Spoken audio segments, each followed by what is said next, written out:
بسم الله الرحمن الرحيم، والصلاة والسلام على أشرف المرسلين سيدنا محمد وعلى آله وأصحابه أجمعين. إخواتنا وأحباتنا في الله. هتكلم النهاردة في موضوع يعني قد ما يكونش يمس المنطقة بس، ولكن يمس مصر كلها وشعب مصر كله، اللي هو موضوع إعدام محمد عادل قاتل المرحومة نيرة أشرف. بس احنا عايزين عشان الموضوع ده يتقفل، عشان بس عرضنا ان الموضوع ده يتقفل. احنا يا جماعه في الاول عرفنا ان محمد اشرف ذبح البنت، ربنا يرحمها، على قارعه الطريق وعلى مرأى ومسمع منين؟ مرأى ومسمع من الناس، على مرأى ومسمع من الناس. لكن هل الظروف النفسيه والظلم الذي وقع على هذا الولد يديله الفرصه، او يديله الحج في انه يقتل حد او يزهق روح؟ لا اطلاقا. ديننا ما يقولش كده، ديننا ما يقولش كده. يعني مش معنى انك انت انظلمت، او معنى انك انت حصل عليك جور من شخص ما تروح تقتله. لا لا، ما فيش الكلام ده. الكلام ده بعيد بعدا تاما عن الدين خالص. الكلام ده بعيد بعدا تاما عن الدين خالص من بدايته. لكن الموضوع حصل، يعني هو الموضوع حصل خلاص. يبقى احنا قلنا ان البنت قتلت عليها رحمة الله، وافضت الى ما قدمت الى ربنا سبحانه وتعالى، وهو اللي هيحكم، هو اللي هيحكم عليها سواء كانت ظالمه او مظلومه. ده لكن احنا بالنسبه للعين المجرده والموضوع كظاهر، هو يستحق الاعدام، لانه ازهق روح بايه؟ بدون وجه حق، بدون وجه حق. وبعدين حتى لو هي تستحق القتل، مش هو اللي يقتلها. اللي يقتلها الجهات المختصه وهي الدوله. ما تنسوش يا جماعه ان احنا في دوله قانون، ودوله لها مؤسسات. ما ينفعش ان احنا نمشيها غابه.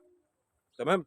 فالموضوع خلاص خلص، يعني البنت ماتت رحمه الله عليها، وبعد كده فتره معينه كان لازم محمد عادل، كان لازم محمد على القضاء، لازم، لان دي قضيه راي عام، والا كان كل الناس هتقتل بعضها بهذا الشكل، ونقولوا لا ده ظلمته، ده ظلمه، ولا امها، ولا لا، مالناش فيه خلاص. ان الحكم الا لله يقص الحق وهو خير الفاصلين. المقصد كلام ايه؟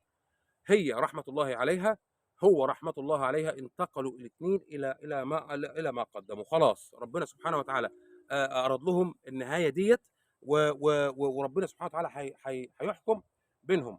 عايز اقول لكم حاجه، يعني ربنا قال في كتابه العزيز: ولكم في القصاص حياه يا اولي الالباب لعلكم تتقون.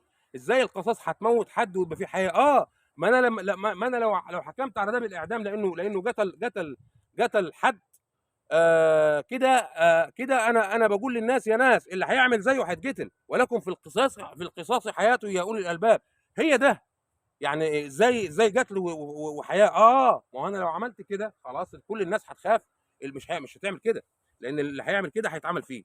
خلاص كده. يبقى انا بقول في نهايه كلامي المختصر ده: رحم الله البنت نيرة أشرف، ورحم الله الطالب محمد عادل، عليهم من الله رحماته وغفرانه إن شاء الله. ونسأل الله العظيم رب العرش الكريم ألا يري أحد في المسلمين ذلك الموقف. ربنا ما يحطكوش في هذا الموقف، لا أبنائكم ولا بناتكم ولا أي حد في شعب مصر، يا رب العالمين. ويا رب يحفظ أولادنا وأولادكم وبناتنا وبناتكم يا رب العالمين. وإن شاء الله بإذن الله البقية تأتي والحياة مستمرة، وهكذا سنة الحياة. وكلمة أخيرة ممكن أقولها بس لمحامي نيرة، أقول له: بطل موضوع إنك أنت عندك صلة روحانية بينك وبين ربنا. خلاص نيرة ماتت، ما لهاش صلة بالأحياء نهائي إطلاقا، عشان تكون عارف يعني. فده ده كله ده إيه؟ بروباجندا ملهاش أي قيمة، وترندات حاجة تانية بقى. لا لا لا، سيب البنت في مكانها، الله يرحمها. ولا تقول كاني ولا ماني. خلاص الولد خد جزاؤه، والبنت رحمه الله عليها ورحمه الله على الولد. خلاص. سلام عليكم.